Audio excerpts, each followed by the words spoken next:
Right then, this is a walk around video for a really extraordinary car actually. This is a Honda Civic 2 litre Type R GT 2009. It's the facelift model car. This car's covered just 47,000 miles and has an absolutely wonderful history attached to it, on top of which it looks sensational. Sorry, just wait for the car to go by. It's fitted with a whole host of extras, which you can clearly see. The obvious ones straight away are those lovely 19-inch Rage alloys, high-level Mugen rear spoiler, wind deflectors, little aero strakes on the side. There's other bits and bobs as well. I mean, it is a very, very unique car. Going around the car for you, it's in beautiful condition as well. Front of the car with the red Honda badge added to it as well is really clean with only the odd minor mark. Lights and lenses are really clear and intact.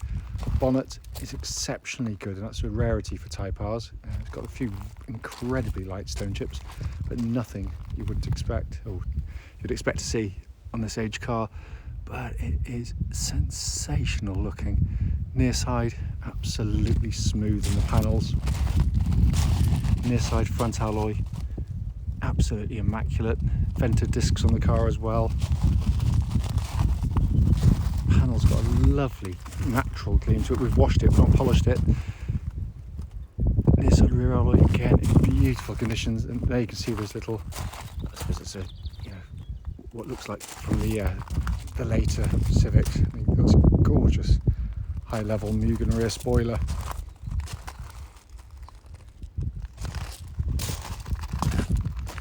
Look around the back of the car, again, wonderfully clean. Again, red H badge on the back been added.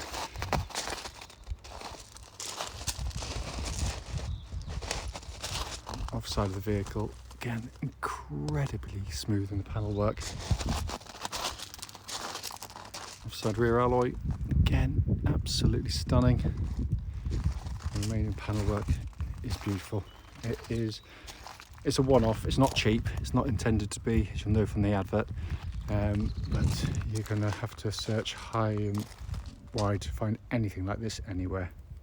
Let's come to the back of the car. Massive boots on the Civics, and it has been kept absolutely beautifully. It's coming inside, the interior as with the exterior, and it's just simply amazing condition again. Rear seats obviously hardly ever been used, in all honesty. And then to come to the front, and look, when we do that, so let's try and do it with one hand. Not always easy, but it is just, as I said, incredibly clean. Wonderful Type R seats, embossed as always, just look absolutely fantastic and in lovely condition. Let's come around on the driver's door card, again, absolutely spotless.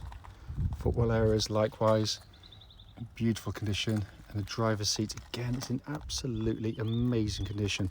You always get a tiny bit of wear. I mean, this is just nothing compared to what you normally see on this age. I mean, it is in, as I say, it's quite unique. So inside the car now, engine's running as I always do to show the dashboard operating. Dashboard, again, just looks absolutely pristine. Aftermarket, upgraded Kenwood stereo, looks rather nice in there as well, fitted really nicely. Obviously you've got the numbered plates for the Type R there as well. Extra chrome surround with the Type R embossed by the cigarette lighter there. Obviously been added by the last owner. Hopefully if I pan in there you can see 47,580 miles, and there are no warning lights on the dashboard at all. And as a driver, that's the view you get. One of the greatest dash designs ever. It's just lasted so well over the course of time. But it's in beautiful condition in here. Finally, just to show you, owner's manual, pack and lock and wheel and key, both here and present with the car. Right then, this is a quick road test video for a really wonderful car that I've been desperately looking forward to driving again. This is a Honda Civic 2 litre Type R GT, registered, if I can read it, HN09XHB. Mileage on the car currently 47,580 only. The reason we do all of our videos, and actually especially this road test section, is to ensure that if anyone's online looking at any of our cars, they get to see the cars we're advertising actually in operation. And the reason for that is very simple. We just want to ensure that if there's any issues with the car that show up while driving it, we can feed them back to you before you set off to us. Because like many people, we've been to see lots of cars which have looked perfectly good in photographs and descriptions, only to get there and find out they've got a fundamental issue that you'd much rather known about before setting off. I'm going to stop here to let this chap come by. He's bigger than me.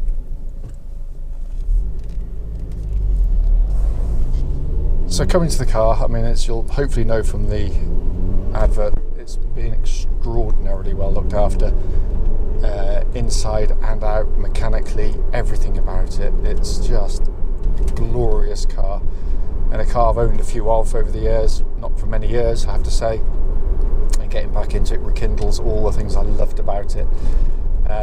Starting with, of course, the engine, which starts instantly, as you'd expect of any Honda. Settles to an absolutely smooth, even idle. There are no warning lights on the dashboard at all relating to the engine or any other part of the car. The engine is a masterpiece, one of the greatest four-cylinder engines ever produced for all the right reasons. As you'd expect of Honda, it's incredibly tough and robust, which is why it's loved for motorsport use. They take enormous mileages very reliably, but it's an engine which day in, day out is just a pleasure to use, because dawdling along as I am now down these country lanes, keeping to the speed limits, it's docile, it's wonderfully sweet-natured, got a lovely tone to the engine. There's no harshness at all. You put your foot down, it's like singing to you, even at low revs. It's got that quality of engineering, the sophistication to it is immediate from the soundtrack. Obviously, as you press on, as with all VTECs, you know, all hell breaks loose. All the things everyone's spoken about get to sort of 6-ish RPM, and it's flying away through to the red line. I will extend it further, obviously can't at this point. But the engine's perfection, absolute perfection. And it's also so much more flexible than you'd give them credit for. It's not all about the top end. It's got plenty low down and mid range as well. So if you're caught off gear, you know, it responds brilliantly. Clutch on the car, absolutely perfect. Slick, smooth, silent in operation, light point exactly where it's meant to be. And then we come to one of the standout features of the car, this brilliant gearbox. Fantastic Type R gear knob on top, feels brilliant in the hand, absolute, so tactile, everything about it. But the quality of the gear change is kind of, it feels heavy, mechanical and slick all at the same time. It's beautifully done, and that feels exactly as it would have done when it was new. I can feel nowhere in the actuation, but that's typical of the breed, even with monster mileages on them. Gearboxes are tough indeed, they really are, you know, unless absolutely abused, of course. Coming to the chassis of the car, steering, I mean, it's just scalpel sharp. It is so quick to respond.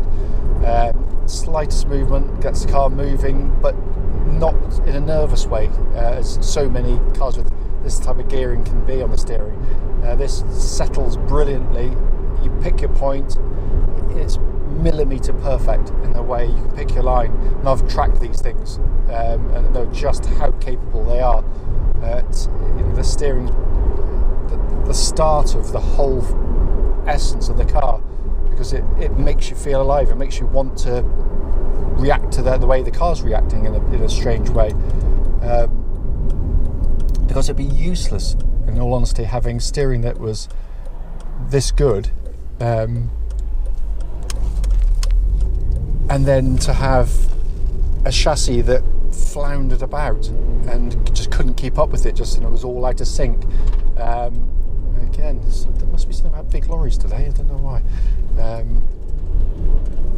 Because the chassis, you know, let's cut to the chase, it is hard, it is unforgiving on occasions, especially road surfaces like this, but not awful, far from it. Don't believe what Clarkson says, he's an idiot, as we all know. You know, it's a ride you'd have to live with. if you want that type of car. But you know, I've done it, I love it, and most of the time it's perfectly acceptable. But what it gives you is this flat cornering, instant change of direction, and at high speeds it's confidence inspiring. It's brilliant, absolutely brilliant. And also there's no nasty sort of clonks or rattles coming underneath the car that shouldn't be there.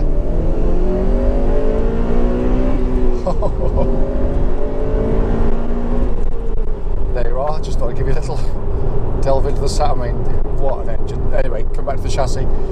Yeah, I mean, there's no noises, no mechanical grumblings from underneath the car at all. It's as tight as a drum. Steering, by the way, track's dead straight. There's no vibrations at this speed, right at the legal limit as I am now. Brakes, just going to give them a good old shove. They're vented, they're good. Just nice hard press on the pedal. Really, you know, the harder you press, obviously, the more response you get, because they can feel a bit numb to begin with. It was typical of the breed, but they're no pulsing or vibrations, which are the things I worry about most. And then coming inside, I mean, treated to your typical Type R interior with a few additions. You've got the black and red theme, which just works brilliantly because it's the seats, it's the dials, it's the dash. It's, you know, again, just they nailed it with it, really did. And of course, there's facelift interior, so you've got this slightly darker silver tungsten style trim here. This kind of honeycomb effect on the dash, far more scratch resistant than the earlier cars. Beautifully put together cars as well, by the way. And I say, whoever's had the cars upgraded the stereo to this Kenwood system, which is far too technical for the likes of me. I've managed to get it to turn on, it seems to work fine.